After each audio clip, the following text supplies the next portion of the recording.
Rain hammered the grocery store parking lot as Elara clutched her umbrella, frozen in disbelief. A shabby sedan sat abandoned, its driver's window half down despite the storm.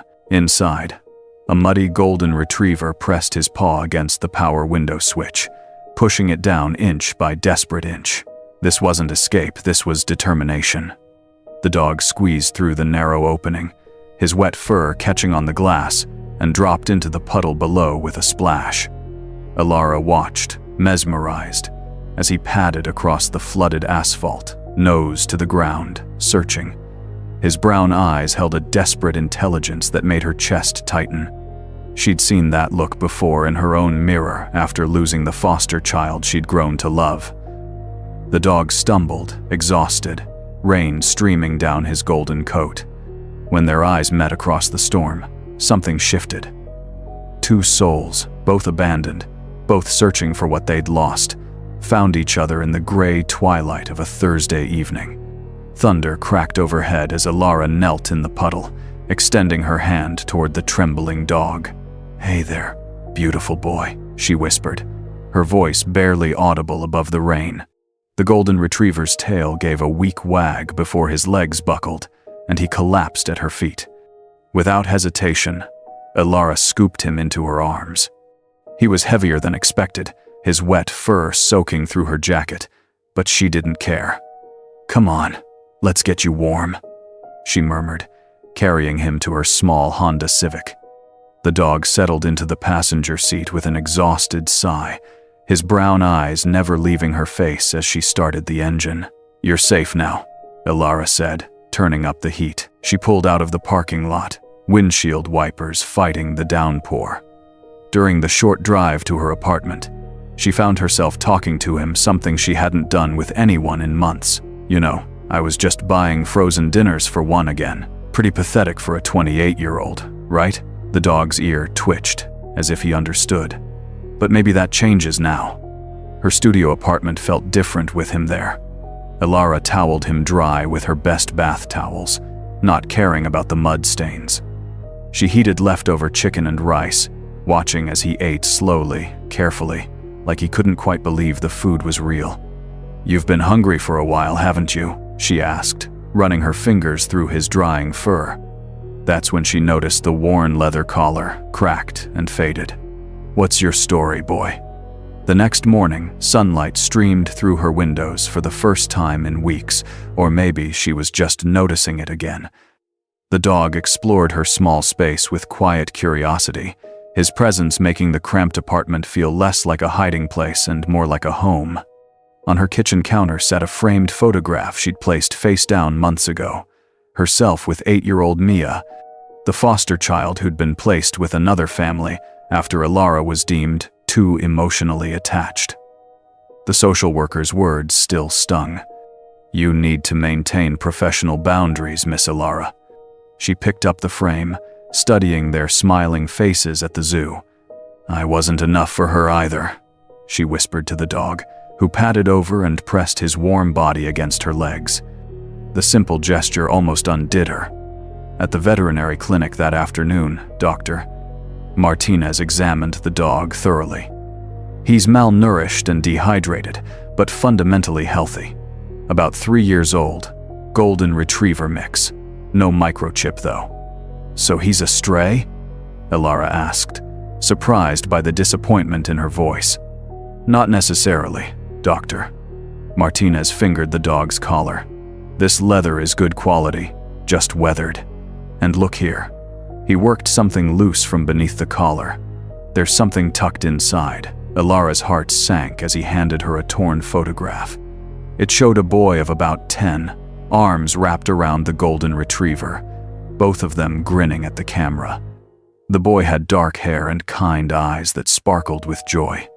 "He's not just a stray," she whispered. "He's looking for someone." The drive home passed in silence, the photograph burning in her palm. The dog she couldn't keep calling him boy or dog sat quietly beside her, as if sensing her turmoil. That evening, Elara found herself watching a documentary on Greek mythology, desperate for distraction. When the narrator mentioned Apollo, god of light, She looked at the golden retriever stretched across her couch. "Apollo," she said softly. The dog's ears perked up and he lifted his head, tail giving a tentative wag. "You like that? Apollo, bringer of light?" His tail wagged harder, and for the first time since finding him, Elara smiled. "Okay, Apollo it is. But that means we need to find your boy, doesn't it?" She spent the next morning creating missing dog flyers, printing dozens of copies with Apollo's photo alongside the torn picture of him with the boy. The local coffee shop, grocery store, and school all agreed to post them. Each staple gun click felt like a small betrayal of her growing attachment. "Someone's looking for you," she told Apollo as they walked through the park, him tugging gently on his new leash. And they're probably heartbroken. But when they returned to her apartment, Apollo did something that made her breath catch. He picked up the torn photograph in his mouth and brought it to her, setting it gently in her lap. His brown eyes held an urgency that seemed to say, "Help me find him." Elara touched his soft head. "Okay, boy, we'll find him together." The coffee shop on 3rd Street buzzed with morning energy as Elara nursed her latte 3 days later, Apollo lying patiently at her feet. She'd posted flyers everywhere with no responses, and doubt crept in with each passing hour. "Excuse me," said a woman at the neighboring table, gesturing toward Apollo. "Is that the dog from the flyers around town?" Elara's pulse quickened. "Yes. Do you recognize him?" The woman shook her head. "No, but I overheard you talking to the barista about a boy in a photo. My sister works at social services. There was a child recently placed with his aunt after losing his father. Dark hair, about 10 years old." "Where?" Elara leaned forward. "2 towns over, I think. Riverside. The aunt was struggling to care for him." The woman's expression softened. Poor kid had a service dog that went missing during the transition. They couldn't afford to keep looking. Elara's chest tightened. "Thank you," she whispered.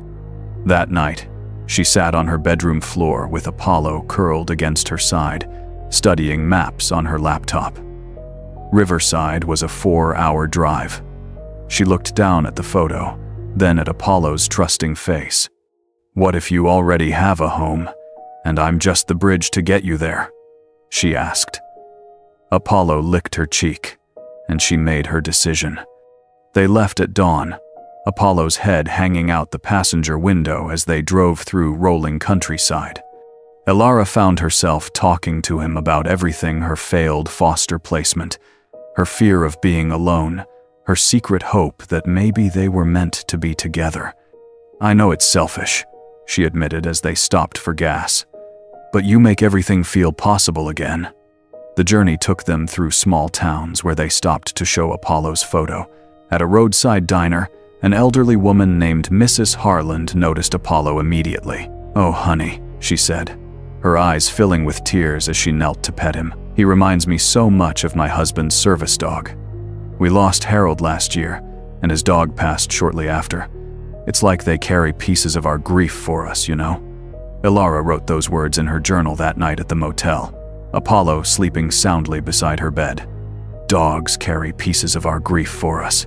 The phrase felt like a key to something she couldn't quite name yet. The Riverside Animal Shelter was smaller than she'd expected, housed in a converted warehouse with cheerful painted murals. Sophie, the volunteer coordinator, listened to their story with growing excitement. "Oh my goodness," Sophie breathed, examining the photograph. "I remember this case.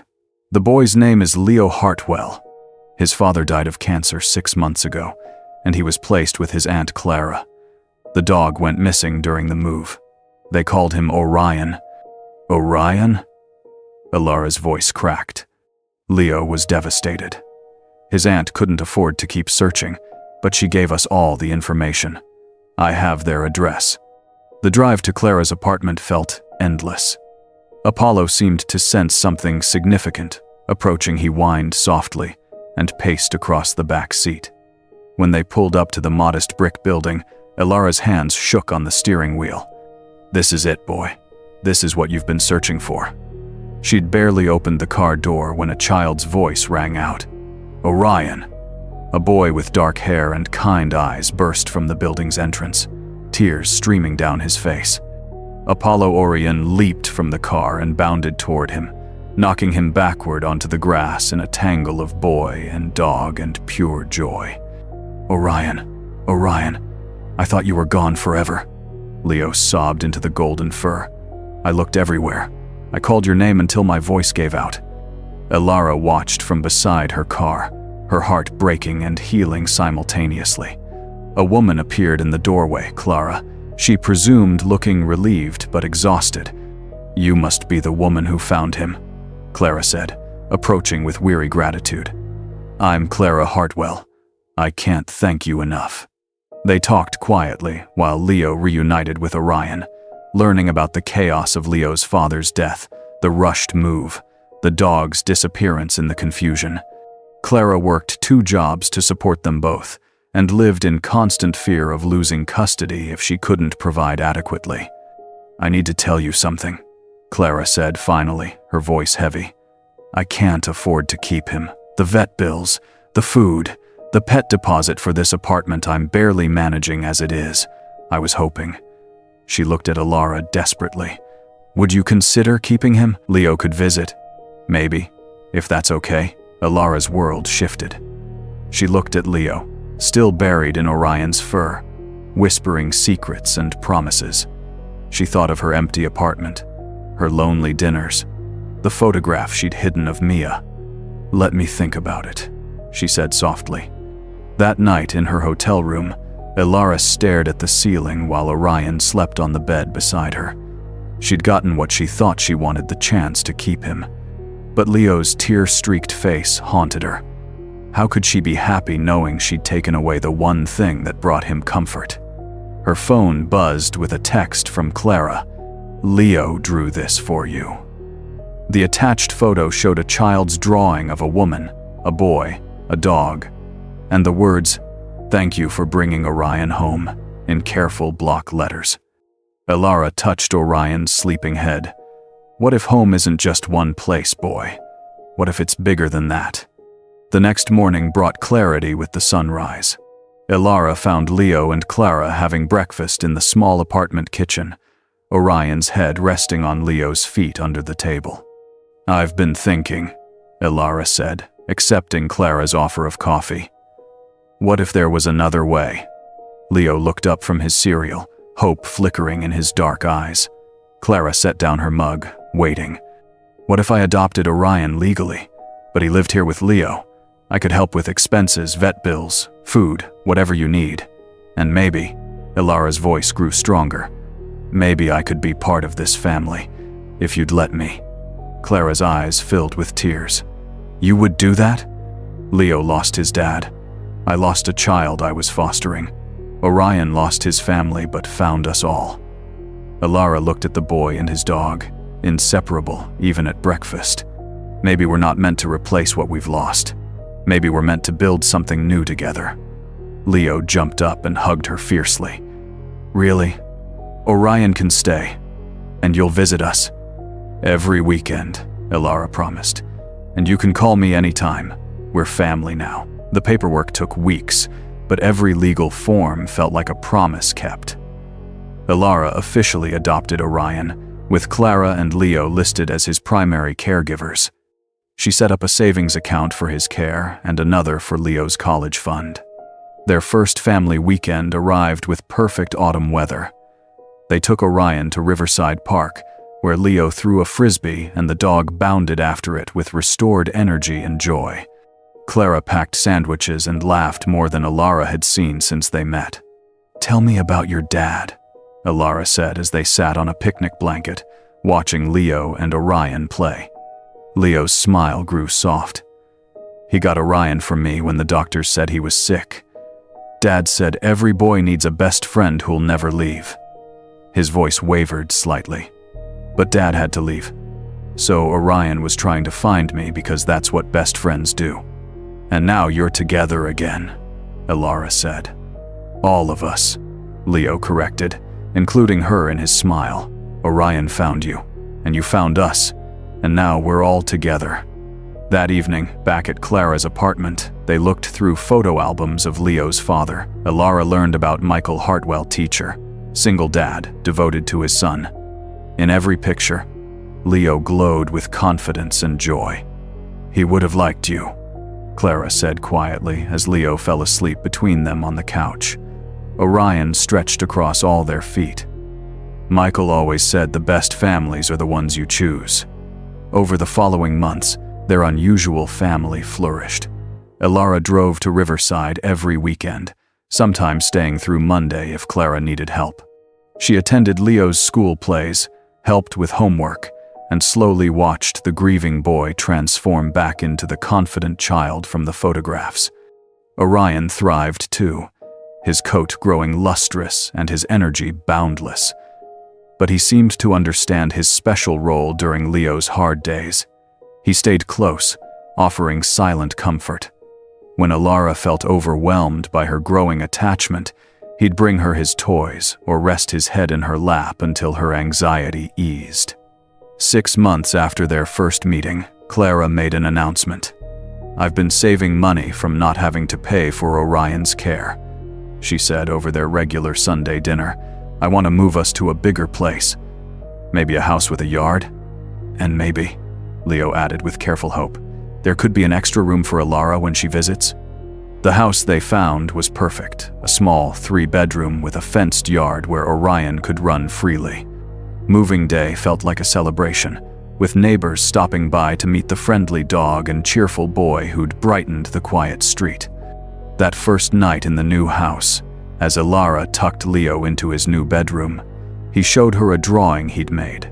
Their family of 4 standing in front of the house, everyone smiling, Orion in the center, connecting them all. "I used to draw pictures of heaven," Leo said quietly. "I thought that's where families went when they were happy, but I think maybe heaven is just when people who need each other find each other." Later, sitting on the back porch with Clara while Orion and Leo played in the yard, Elara reflected on the journey that had brought them together. "I spent so long afraid that love meant losing," she said. "But Orion taught me something different. Sometimes love means expanding. Sometimes it means letting your heart grow big enough to hold more than you thought possible." Clara nodded, watching her nephew throw a tennis ball with renewed laughter. "Michael used to say that love multiplies when you share it. I never understood what he meant until now." As the sun set behind the trees, Elara watched their chosen family, a boy, his aunt, a dog, and herself, and felt a peace she'd never known. The torn photograph still sat in a frame on their mantelpiece, but now it was surrounded by new pictures.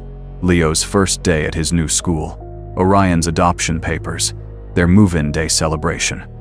1 year later, on a warm spring evening, they gathered in the backyard for Leo's 11th birthday. Elara had made his favorite chocolate cake.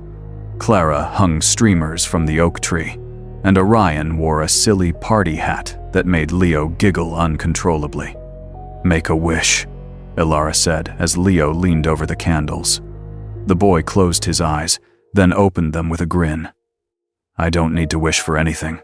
I already have everything I wanted." As they watched him blow out the candles, Orion at his side and love filling the spaces between them, Elara understood that some searches lead you exactly where you need to be, not to what you've lost, but to what you're meant to find.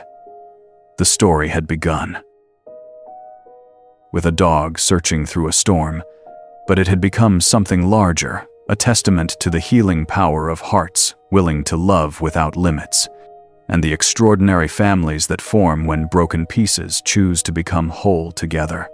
The abandoned dog had opened more than just a car window that stormy night. He had opened their hearts to a love bigger and more beautiful than any of them had dared to imagine.